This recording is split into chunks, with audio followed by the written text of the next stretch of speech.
I truly do not care if you want to intentionally lose weight. I've said it time and time again on my page. It's your responsibility, though, to do it in a safe and sustainable way and to recognize you're not better than people who don't want to do that. What, you think you're better than me? Nobody's better than me! Hey everybody, hope you're all doing really well. Our video today is going to have a little bit less editing than we're used to on here, but I wanted to get something out despite my schedule this weekend, so let's look at these TikToks. See, this is a problem because I'm not offending skinny people. What's happening here is skinny people are offended by fat people. Skinny people are offended when fat people stand up for themselves against their bullying. I feel happy for anyone who stands up for themselves. And if somebody was body shaming her in front of me, I wouldn't be okay with that. But I have a feeling that if someone body shamed me for being bony or having no butt, that she would probably just get satisfaction from it. Skinny people are offended because fat people know their worth. Skinny people are offended because fat people are advocating for their own human rights and to be treated like a human being. Skinny people are offended because they're the ones being called out on their own oppressive behaviors. Again, please know that mentally well people aren't feeling this way. And thin people aren't actually taking it to heart that you find it oppressive for them to just exist and share their bodies or their workouts on social media. This, once again, all just sounds bitter, and not all the activism I see from these creators is stupid, but this definitely is. So no, me advocating for fat people and wanting to be treated like a human and not to be bullied and that's not offensive. The reason why skinny people are offended is because they're the ones doing the oppressive behavior. Skinny people are offended because they're being held accountable, because they're being called out. So advocating for fat people, that's love, buddy. Okay. Well, if that makes me a villain, then so be it. The only person suffering for all this is her. She sounds so much like a conflict theorist. And what do we see Marissa participating in the most? Conflict, both internal and external. This ridiculous diet and number has had a chokehold for over a century. It was made famous by this biddy, Dr. Lulu Hunt Peters. Starting off strong here with the sexism and the ageism. The first best-selling diet book touted the 1,200 calorie a day diet. This came out in the early 20th century, about 1920s, and was wildly popular. Now, there's kind of like two forces at play here. The biggest, and the one that has lasted the longest, is beauty standards, right? This is when you really started to see like slim, slender, corseted bodies, right? Very frail, very small, be popular. And how do you achieve that? By not eating. The other piece to this that added on its popularity was the time of its release. The 1920s was right after World War I. We're sliding into the Great Depression. And while rationing was not law, it was highly encouraged. So not only can you be slim and look good, you can be patriotic too. Per the science that is Hayes, wouldn't the stress and trauma of living through World War I mean that everyone would become overweight regardless of how much they were rationing or consuming? Anyways, I would appreciate anyone's expertise for a second. I see so much of this content referencing and focusing on 1,200 calories a day. I've never done a special diet really, but I didn't think that 1,200 calories a day was an actual recommendation that anyone was given to maintain for long periods of time. I thought 1,200 calories a day was prescriptive sort of diet used to achieve weight loss and not an actual lifestyle people sustain. If anyone knows better, please let me know, because all I think when I see this is, what the hell do they think they're debunking? Like, whose bubble do they think they're bursting here? But maybe I'm the one missing something. Before the next TikTok, I want to look at a clip that we've seen before. But just for your information, I don't think that I eat any more than the average thin person. In fact, I'd guess that I probably eat a more healthy, balanced diet than a lot of them. And I probably move my body just as much, but because I look the way I do, you won't believe that, and there's probably not much I can do to convince you of that fact.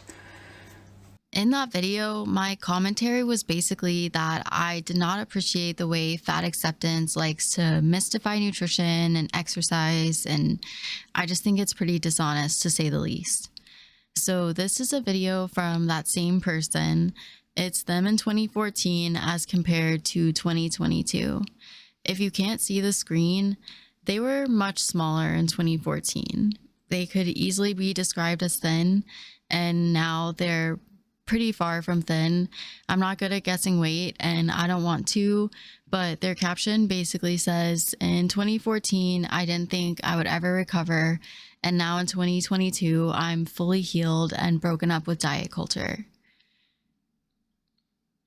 I want to talk about this because I mentioned before that the way recovery from food problems gets used in this community to justify size, it looks a lot like this.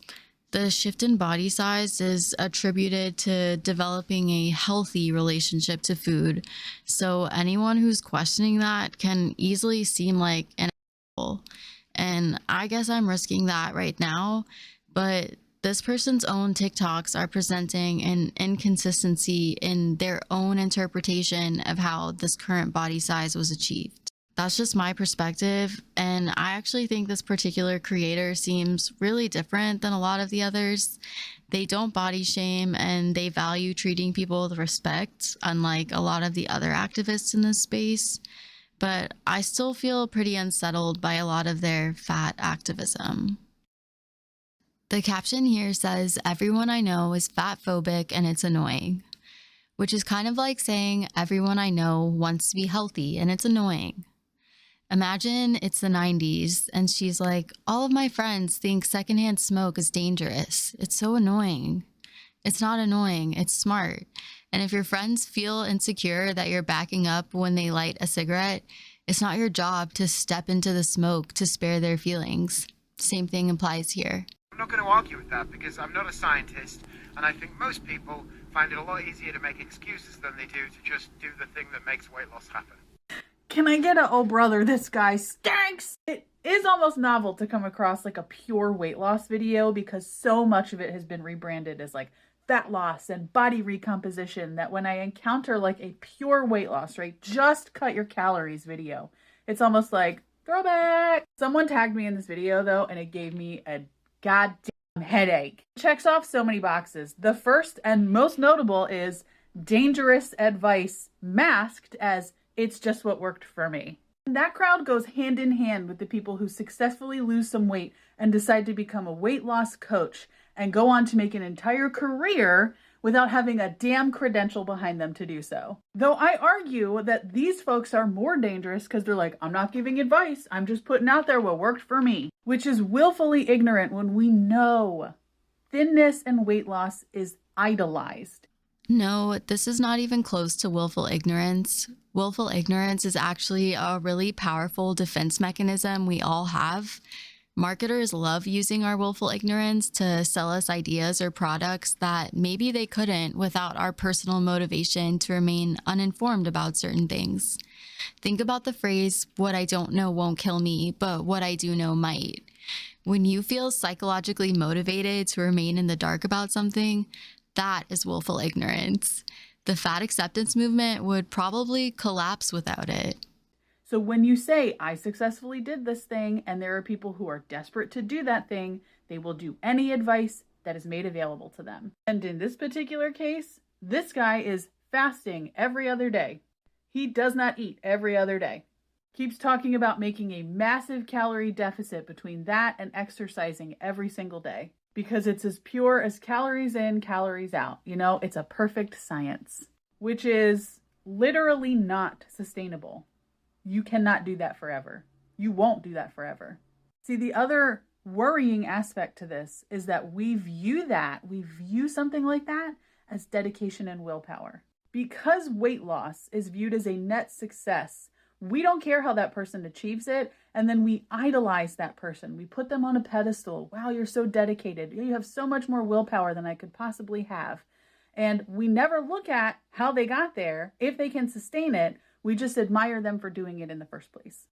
Intermittent fasting, whether it's for hours or a whole day in this case, is not backed by registered dietitians. It's not. And to be honest with you, I don't care if your doctor told you it was a good method, because doctors do not get as much education on nutrition, metabolism, digestion, all of those things as a registered dietitian does. I truly do not care if you want to intentionally lose weight. I've said it time and time again on my page. It's your responsibility, though, to do it in a safe and sustainable way, and to recognize you're not better than people who don't want to do that. What, you think you're better than me? Nobody's better than me. I think what she's most hung up on here is him saying, I think more people are eager to make excuses than do the work. And there's a lot of truth to that, and not everyone likes hearing the truth. She wouldn't need to sign off here with, and you're not better than people who don't want to lose weight, if she wasn't feeling insecure, because nobody said that. So how about it doesn't make you a better person to prioritize everything else in the world, from TikTok to taste pleasure, over your own health and fitness? And maybe everyone doesn't have to consider your personal insecurities before posting on their pages. Maybe the species that communicate with each other through the filter of your comfort are less evolved than the ones that just communicate. Maybe your problems are your own to deal with, and maybe the public giving a shit about your feelings is a one-way ticket to extinction. I want to end today on a piece of activism that I actually like from this community, because regardless of what your body goals are, I like the idea of helping each other feel more confident. That's my purse. Don't be afraid to shout it. That's my purse! Try it again. That's my purse! I don't know you! So that creator's video inspired another creator we've watched on here before, and I like this kind of body positive content because it's not misleading anyone about what's healthy. It's just meant to help people feel more confident, which is good in my book. That's going to be the end of the video for today. Thank you so much for making it to the end. If you're still here with me, let me know what you thought down below, and subscribe to the page if you're new here. I asked a question on my Instagram the other day, and I wanted to ask it here because I'm really curious. I officially learned who Amberlynn Reid was the other day, and I kind of wanted to know what people found most compelling or interesting about her. So if you're someone who follows her content, could you share your opinion or perspective with me? I'll have another video up here soon. Everyone take care until then.